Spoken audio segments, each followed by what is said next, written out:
Did you ever play a game that before you started you won? That would be unfair. But there is one game that I tell you, before you start you won. And that's the very important game that's called life. The Gemara says in Masechta Yuma, when a person comes to that moment that he lives his life for, when he gives a din v'cheshbon, people will have excuses. Rabbi, I couldn't learn Torah, I was too poor. The Rabbi says, were you poorer than Hillel? Hillel lived in abject poverty, unfathomable poverty, and look how he succeeded. Hillel's mechayev the poor people. A person says, I was too rich, I was too busy. But Rabbi Elazar ben Charsam, a great Tana, was much wealthier than you were, and look how he learned Torah. Rabbi Elazar ben Charsam is mechayev the Ashirim. But the question is obvious. I'm not a Hillel. I'm not Rabbi Elazar ben Charsam. How could I be held accountable to do what I can't do? I don't have the greatness of a Hillel or Rabbi Elazar ben Charsam. But the answer to that is one of the most important, if not the most important yesod of Hashkafa. Nobody is ever given a challenge that they can't succeed. It would be terribly unfair if the person put a person in a situation that is doomed to failure. I once collected a number of sources that state this concept clearly.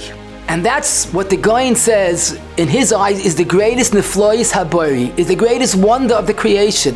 How the Rebbeinu Shalom makes every single person's Nisayon. Every single person is different. He has his mailas and chasrainis. But every person is given a Nisayon that he's always a little bigger than the Nisayon.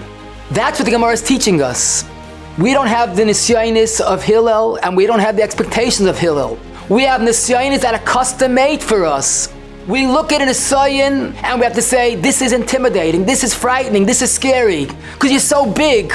But you say with Amun and Hashem and Amun in yourself, I am bigger than the Nisayon. I was given a guarantee that I could succeed if I really try.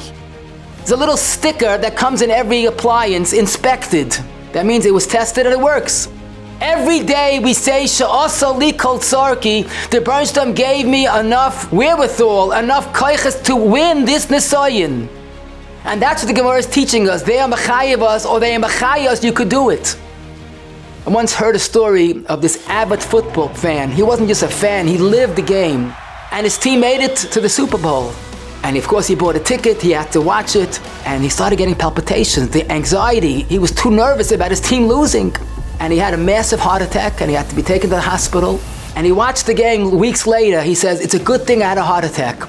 If I would have to watch that my team, they were losing terribly. It was the greatest comeback in history. Somehow they won. In the end of the game, it was mamish an unprecedented victory. If I would have watched the game, I wouldn't have survived. But when I watched it, I enjoyed every moment because I knew my team won. That's the game of life. Before we start, we know we could win. We have to just believe in ourselves and believe in HaKadosh Baruch Hu and sit back and enjoy the victory.